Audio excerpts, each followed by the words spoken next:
میں سب سے پہلے آج پاکستان کے ہیروز کو اکنالج کرنا چاہتا ہوں۔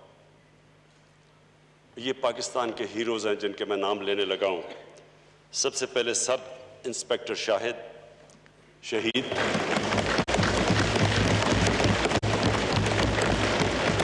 اور سٹاک ایکسچینج کے 3 سیکیورٹی گارڈز افتخار، خدا یار، حسن علی، اور مجھے افسوس سے کہنا پڑتا ہے کہ حسن علی، ان کی جو بہن کو پتہ چلا کہ وہ شہید ہو گئے تو ان کو بھی ہارٹ اٹیک ہوا اور وہ بھی اس دنیا سے نکل گئی۔ تو میں ان کو آج اس لیے خراج تحسین پیش کرتا ہوں کہ یہ بہت بڑا انہوں نے قربانیاں دے کے ہماری سیکیورٹی فورسز نے مقابلہ کر کے ایک بہت بڑا سانیہ جو کہ بڑی پلاننگ سے ہمارا ہمسایہ ملک ہندوستان پاکستان کو ڈی سٹیبلائز کرنے کے لیے انہوں نے بڑا پلان بنایا ہوا تھا۔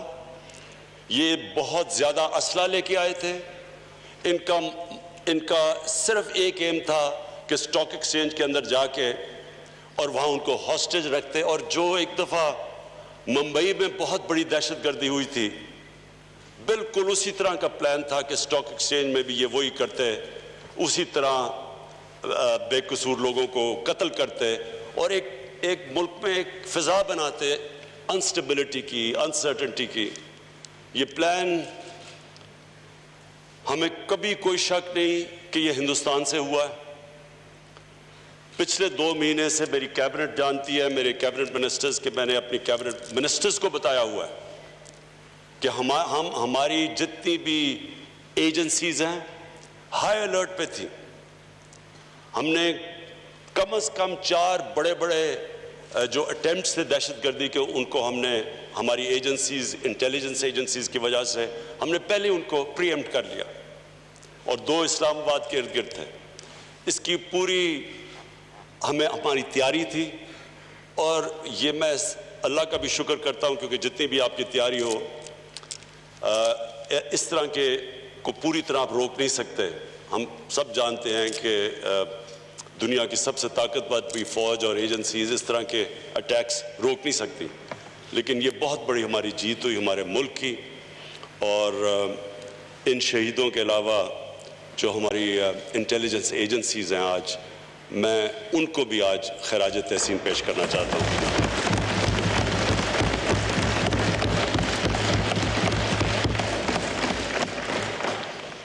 میں اس بجٹ سیشن میں بڑی تقریریں ہوئی، ہر قسم کی اپوزیشن نے بھی تقریریں کی، اس کے اوپر میں بعد میں آؤں گا۔ اپنی جو میری فائنانس ٹیم تھی، میں جانتا ہوں کہ یہ کتنا مشکل بجٹ تھا۔ سمپلی میں آپ سب کے سامنے رکھتا ہوں کہ ہمارا ہوا کیا کہ ہم نے 5000 ارب روپیہ اکٹھا کرنا تھا، وہ ریوائز ہو کے ہمارا تھوڑا سا نیچے آ گیا 4900 ارب۔ یہ ہمارا ایف بی آر کا ٹارگٹ تھا، اور اس ٹارگٹ پہ ہم جا رہے تھے۔ 17% کلیکشن ہو رہی تھی، جو کہ 4-5 سال میں سب سے زیادہ کلیکشن تھی۔ جیسے کووڈ آیا اور اس کا جو لاک ڈاؤن کا جو اثرات ہوئے، اب وہ صرف پاکستان ہی نہیں، آپ ساری دنیا میں آپ دیکھ رہے ہیں کہ کس طرح کا دھماکہ ساری دنیا کی اکانومیز کے اوپر کس طرح کے اثرات آئے۔ تو ہماری جو ڈائریکٹ ہمیں نقصان ہوا کہ ہمارا جو ریوائز ٹارگٹ آیا، جو ہم نے 4900 ارب اکٹھا کرنا تھا، وہ اب آ گیا 3900 ارب، یعنی 1 ٹریلین روپیہ ہماری شارٹ فال آ گئی۔ یہ اب کی ہے شارٹ فال۔ یہ سمجھنا ہے آپ نے کہ یہ جو شارٹ فال ہے یہ ابھی تک کی ہے، کیونکہ اس وقت پوری طرح لاک ڈاؤن کا جو امپیکٹ ہے نہ ہم میجر کر سکتے ہیں، نہ دنیا میں کوئی ملک کر سکتا ہے، کیونکہ کبھی اس طرح کی چیز ہوئی نہیں کہ پورا طرح اکانومی بند کر دی جائے، لوگوں کو گھر میں بند کر دیا جائے۔ اس کا کوئی مثال نہیں ہے۔ تو اس کے جو اثرات ہیں ابھی تک پوری طرح لوگ نہیں سمجھ رہے، اور میں پھر اپنی ٹیم جو ہمیں بڑا تنقید ہوئی کہ جی کنفیوزڈ ہیں، ان کو پتہ نہیں کیا کر رہے ہیں، میں پھر سے اپنی ٹیم کا شکریہ ادا بھی کرتا ہوں اور خراج تحسین اس لیے پیش کرتا ہوں کہ ہم نے وہ لاک ڈاؤن نہیں کیا جو ہمارے پہ پریشر ڈالا جا رہا تھا. ہمیں سندھ سے ساری مثالیں آئیں, جی دیکھیں سندھ میں کتنا زبردست لاک ڈاؤن ہو گیا, آپ بھی کریں. میں اگر میری بات سنی جاتی, کیونکہ 80th امینڈمنٹ کے بعد صوبائی اٹانومی ہے, وہ اپنے فیصلے کرتے ہیں, میں کبھی بھی پھر بھی وہ بھی لاک ڈاؤن نہ کرتا جو کہ ہم نے کیا. میں پھر بھی کوشش کرتا کہ ہماری کنسٹرکشن چلتی رہتی, ہماری چھوٹی دکانیں, چھابڑی والے یہ چلتے رہتے. لیکن کیونکہ وہ ہم یورپ کو دیکھ رہے تھے تو یہاں بھی لوگ یورپ کو دیکھ کے جب انہوں نے لاک ڈاؤن کیا تو یہاں بھی شروع ہو گئے. ووہان سٹی کا چائنا میں انہوں نے دیکھا کہ انہوں نے لاک ڈاؤن کیا, یہاں بھی کر دیا. لیکن ہمارے جو حالات تھے اسپیکر صاحب, ہمارے حالات پہلے ہی اچھے نہیں تھے. اور جن بھی ملکوں کے اندر غربت ہو اور ڈیلی ویجر ہو اور انفارمل اکانومی ہو, کیونکہ 80% تو ہمارے مزدور ان کی رجسٹریشن ہی نہیں ہے. امریکہ جیسے ملک میں بھی لوگ لائنوں میں کھڑے ہو کے کھانا اس لیے لے رہے ہیں کیوں, اس کے باوجود کہ وہاں رجسٹرڈ ہیں اور ان کو ان امپلائمنٹ بینیفٹ سیدھے بینک میں جا رہے ہیں. وہاں تو فارمل اکانومی ہے, ہماری 80% انفارمل اکانومی. تو ہم کدھر سے ڈھونڈتے کہ یہ جو چھابڑی والے بیچارے, یہ جو سارے غریب لوگ ایک دم بے بس گھروں میں بند ہو گئے, جنہوں نے دہاڑی کما کے اپنے بچوں کا پیٹ پالنا تھا, وہ بیچارے گھر بیٹھ گئے. اور جب مجھے تنقید ہو رہی تھی کہ جی آپ بھی بند کریں, جس طرح یہ ہندوستان میں ہوا اور یہ جس طرح سندھ میں کیا گیا, تو اسپیکر صاحب لوگوں سے اگر پوچھیں ان دنوں کے اندر یہ غریب بستیوں میں جب جاتے تھے, گاڑی جب جاتی تھی گاڑی کے اوپر حملہ ہو جاتا تھا, لوگ گاڑی کو اٹیک کر دیتے تھے, بھوکے لوگ تھے بیچارے. تو شکر ہے ہم نے یہ پریشر بھی برداشت کیا, فیصلہ بھی کیا کہ ہم نے کنسٹرکشن کھول لیے ہیں, اپنی جو ایس او پیز کے ساتھ ہم اکانومی کھولتے رہے, ہم سب سے پہلے تھے اس میں. آہستہ آہستہ آج جو دنیا مان گئی ہے کہ صرف ایک ہی طریقہ ہے کووڈ کا مقابلہ کرنا, اور وہ ہے سمارٹ لاک ڈاؤن. آج دنیا یہ ایکسیپٹ کر بیٹھی ہے. اور میں پھر سے کہ ہم ماشاءاللہ ہم پہلے تھے, کنفیوژن ہمارے میں نہیں تھی, کنفیوژن انہوں میں تھی جن کو جنہوں نے کبھی پاکستان کے غریب علاقوں میں نہیں کوئی گیا. انہوں نے جو لوگ کہہ رہے تھے جی لاک ڈاؤن کرو, انہوں نے کبھی یہاں کچی بستیوں میں نہیں. وزیر اعظم عمران خان اس وقت اسمبلی فلور پر خطاب کریں, انہوں نے کہا کہ ہماری دہشت گردی کو روکنے کی مکمل تیاری تھی. دوسری طرف ان کا کہنا یہ تھا کہ لاک ڈاؤن کی وجہ سے ہمیں معاشی مسائل کا سامنا کرنا پڑا. کون سا دنیا کا ادارہ چل سکتا ہے جدھر 11 سالوں میں 10 ان کے ہیڈز بدل جائیں؟ آپ نے اگر کیونکہ میرا تجربہ ہے, ایک کرکٹ ٹیم کو بھی تباہ کرنا, اس کے 10 کیپٹن بدل دے 11 سال میں, وہی بیٹھ جائے گی. کوئی بھی دنیا میں ادارہ نہیں چل سکتا. تو یہ پورے مافیاز بیٹھے ہیں, اور ان کو میں آج اپنی قوم کے سامنے کہہ رہا ہوں کہ جب تک ہم اب یہ ریفارم نہیں کریں گے, یہ پاکستان کے لیے ناگزیر ہو چکی ہیں. یہ ہمارے لیے اب آپشن نہیں ہے کہ فلانا سٹرائک کر دے گا جی, وہ فلانے مل کے آپ کے آ جائیں گے جی, گھر آ جائیں گے جی, آپ مان جائیں باتیں. یا یہ ملک جدھر آج ہے, ہمیں یہ ریفارم سارے ادارے, اور میں اداروں کا بات یعنی پاور سیکٹر کے اندر جو ادارے ہیں, پی آئی اے, ریلویز, یہ سارے لاسز ہیں. سٹیل مل کا 8 ارب روپیہ سٹیل مل میں سرپلس پڑا تھا 2008 میں. یہ بڑا کارنامہ ہے کہ اس کے اوپر آج 250 ارب روپے کا قرضہ چڑھ چکا ہے. پچھلے ہم جب سے بند پڑی ہے سٹیل مل, جو کہ نون لیگ کے دور میں تھی, ہم نے 34 ارب صرف بند سٹیل مل میں سیلریز میں دے چکے ہیں. 9,000 لوگوں کو ایک بند مل میں رکھنے کے لیے 34 ارب روپیہ. ایک وہ قوم جس کے پاس پہلی قرضوں پہ ہم گزارا کر رہے ہیں, پہلی سود دے رہے ہیں. سود یہ کہ یہ پھر سے میں ریپیٹ کرتا ہوں, ہمیں جب گورنمنٹ ملی تو پہلے سال جتنا ہم نے ٹیکس اکٹھا کیا 4,000 ارب, 2,000 ارب اس میں سے سود دینا پڑا جو پچھلی گورنمنٹ نے قرضے لیے ہوئے تھے. تو اس مقروض ملک کے اندر آپ یہ سوچیں کہ ہم یہ اربوں روپیہ دے رہے ہیں ایک بند مل پہ, اور پھر وہی کھڑے وہ جنہوں نے اس مل کا, جس پیپلز پارٹی کے دور میں اس کا 8 ارب سرپلس سے جو اس کا دیوالیہ نکلا تھا وہ آگے سے کہہ رہے جی مزدوروں کو نہیں ہٹا رہا، کیونکہ انہوں نے اندر گھسائے ہوئے ہیں، پولیٹیکل بھرتیاں کر کے ان کو تباہ کیا، پی آئی کو تباہ کیا، اس کو کیا، پاور سیکٹر کو کیا۔ اب یا تو ہم ریفارم ہوں، یہاں میں آج ساری اپنی قوم کے سامنے کہہ رہا ہوں کہ جب تک ہم اب ان اداروں کو ٹھیک نہیں کرتے اور ان کے اندر جو مافیاز بیٹھے ہوئے ان کو ٹیک آن نہیں کرتے، ہم یہ میں بجائے بیسٹ آف ٹائمز اگر ہم نے ٹھیک کر دیا تو یہ ہمارے بہترین ٹائم آ جائے گا، آگے اچھا وقت ہے۔ اگر نہیں کرتے اب یہ کمپاؤنڈ کرے گا، یہ اور ہمیں نیچے لے جائے گا۔ سو کہنے کا مقصد یہ ہے کہ جیسے ہم چل رہے تھے ویسے اب آگے نہیں چل سکتے، یا ہم ریفارم کریں گے اور یا پھر ہم ایک برے وقت کا سامنا کریں گے۔ میں بھولنا نہیں چاہتا کیونکہ لاسٹ ٹائم میرے دل میں مینشن کرنا چاہتا تھا اس چیز کو،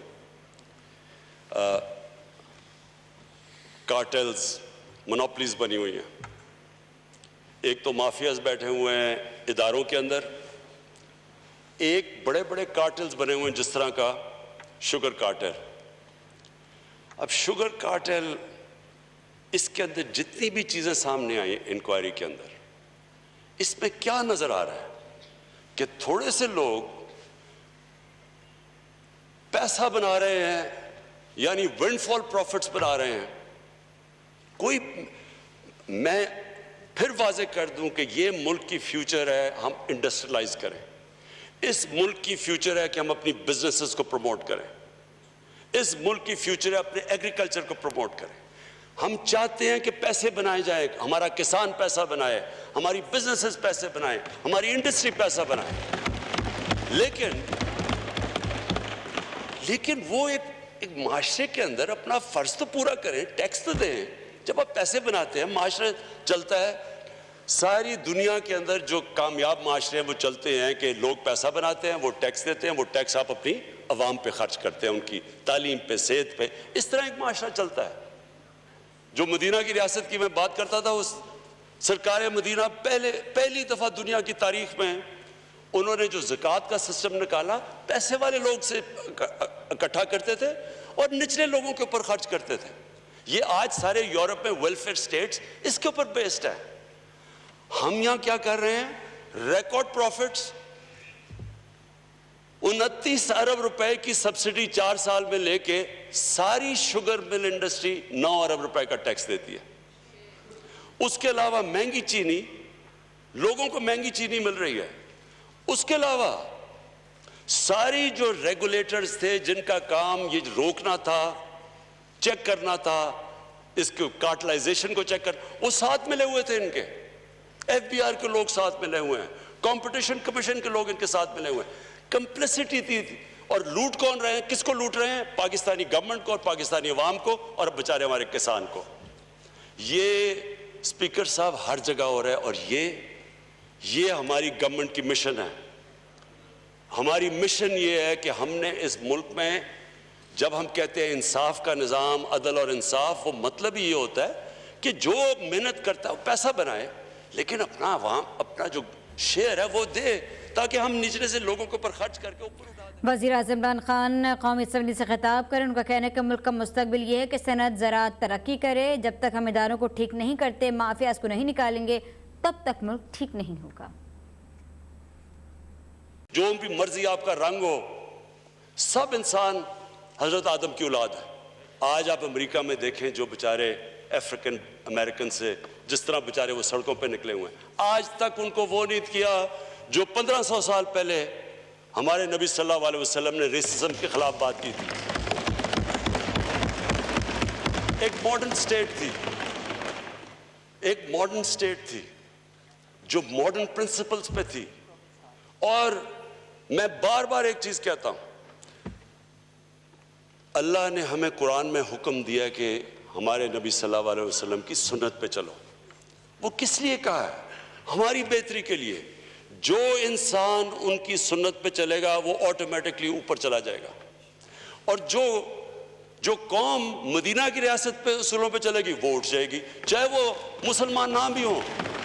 آج جو محمد عبدو نے ایک بہت بڑا ایک اسکالر تھا، وہ جب یورپ گیا پہلی دفعہ آج سے 100 سال پہلے، تو جب وہ واپس آیا مصر میں، تو اس نے بڑی زبردست بات کی. اس نے کہا میں یورپ گیا، وہاں مسلمان نہیں نظر آئے لیکن بڑا اسلام نظر آیا. اور واپس آ کے کہتا مصر میں کہ یہاں مسلمان تو بہت ہے، مجھے بڑا کم اسلام نظر آ رہا ہے. جو ان کی سنت پہ چلے گا اللہ تو اس کو مانتا ہے.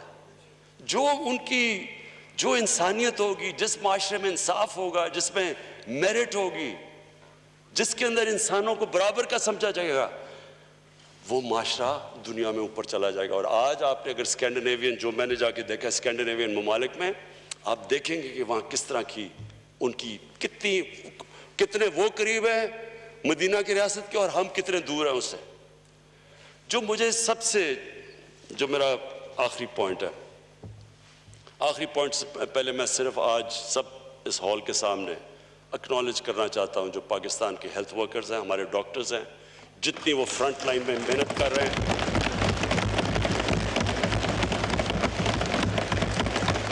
مجھے پتہ ہے وہ کس پریشر میں کام کر رہے ہیں، مجھے یہ پورا احساس ہے. ہم تو انشاءاللہ ہماری گورنمنٹ کا پوری طرح ہم جو کر سکتے ہیں ان کے لیے بیکنگ کریں گے، لیکن ان کو اصل میں تو ان کو ریوارڈ اللہ دے گا، کیونکہ یہ جہاد ہے، یہ اصل جہاد ہے جو وہ آج پاکستان کے ہاسپٹل میں کر رہے ہیں. میرا آخری پوائنٹ اسپیکر صاحب وہ یہ کہ دیکھیں، جو مدینہ کی ریاست میں ہمارے نبی صلی اللہ علیہ وسلم نے کیا، انہوں نے لوگوں کی اخلاقیات اٹھا دی. انہوں نے لوگوں کا جو مورل سٹینڈرڈز تھے وہ اٹھا کے اوپر لے گئے. وہی قوم تھی وہ بدل گئی. انہوں نے اپنی مثال سے لوگوں کو چینج کر دیا. قرآن کی آیت ہے کہ میں کبھی کسی قوم کی حالت نہیں بدلتا جب تک وہ قوم خود اپنی حالت بدلنے کی کوشش نہ کرے. انہوں نے جو ان کا کیریکٹر تھا اس سے اپنی مثال سے قوم کو بدلا. جو وہ قوم بنی، انڈونیشیا اور ملیشیا کے اندر کوئی مسلمان فوج نہیں گئی، صرف مسلمان تاجر گئے، کئی صوفی حضرات گئے. ان کے کیریکٹر کو دیکھ کے لوگ مسلمان ہو گئے. ان کے کیریکٹر ایسے تھے کہ وہ ناپ تول میں کوئی خیانت نہیں کرتے تھے، وہ کوئی کسی قسم کا دھوکہ نہیں دیتے تھے. وہ کیریکٹر ایسا تھا کہ لوگ متاثر ہو کے اسلام قبول کیا. پاکستان میں جو سب سے زیادہ ظلم کیا ہے یہ 30 سال کی پالیٹکس میں، انہوں نے ہماری موریلٹی ختم کر دی، انہوں نے ہماری اخلاقیات ختم کر دی. اور میں اس آدمی کی اب بات کرتا ہوں جو یہاں اپنے آپ کو ڈیموکریٹ کہتا ہے. یہاں نواز شریف تقریر کر رہا تھا، یہ ادھر بیٹھا ہوا تھا. نواز شریف اپنی تقریر میں کہتا ہے یہ ہیں وہ دستاویزات جو بتائیں گے کہ لنڈن کے فلیٹس کے. وزیر اعظم عمران خان کی تقریر قومی اسمبلی فلور پر اس وقت بھی جاری ہے. میں نہیں کر سکتا، اس کے علاوہ سارے میرے خرچے سب کچھ میں اس لیے کرتا ہوں کہ مجھے کبھی فکر نہ ہو اپنی کرسی چھوڑنے کی.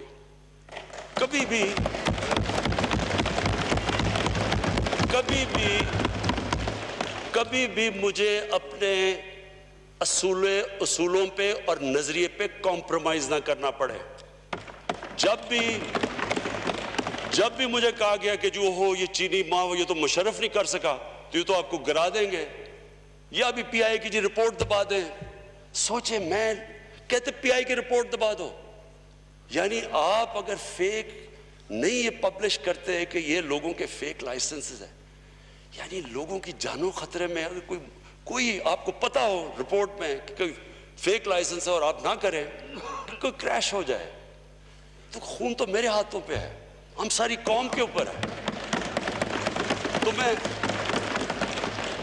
تو کبھی بھی، اور میرے ینگ پارلیمنٹیرینز کو میں یہ کہنا چاہتا ہوں کہ کبھی بھی آپ کو اپنی کرسی چھوڑنے سے گھبرانا نہیں چاہیے، کبھی ڈر نہیں ہونا چاہیے.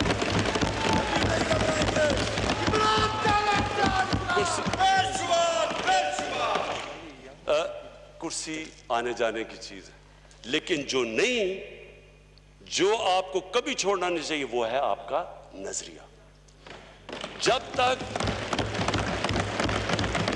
اسپیکر صاحب، جب تک ہم اپنے نظریے پہ کھڑے رہیں گے، اونچ نیچ آئے گی۔ اور پلیز یہ میری بات سب، میں اپنی پارٹی کو کہہ رہا ہوں، یہ یاد رکھیں، اونچ نیچ زندگی کا حصہ ہے۔ جتنی بڑی آپ کی سٹرگل، اتنی آپ کی اونچ نیچ۔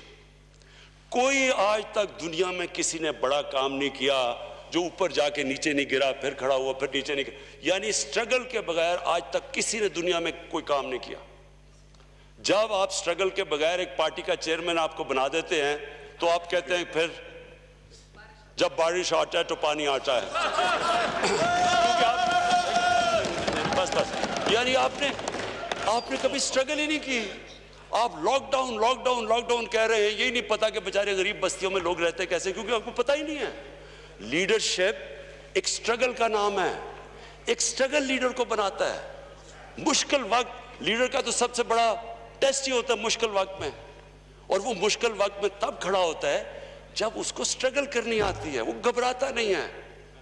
تو یہ جو ہمارا ملک جدھر آج کھڑا ہے، اسپیکر صاحب، یہ میں آج آپ سب کے سامنے کہوں کہ پھر سے میں ریپیٹ کرتا ہوں، کئی طرح یہ ہماری تاریخ کا سب سے مشکل وقت ہے، اور کئی طرح انشاءاللہ یہ اگر ہم یہ جو ریفارمز میں نے آپ کو کہہ دیں، جو ہمارا پورا پروگرام بن گیا ہے کنسٹرکٹ۔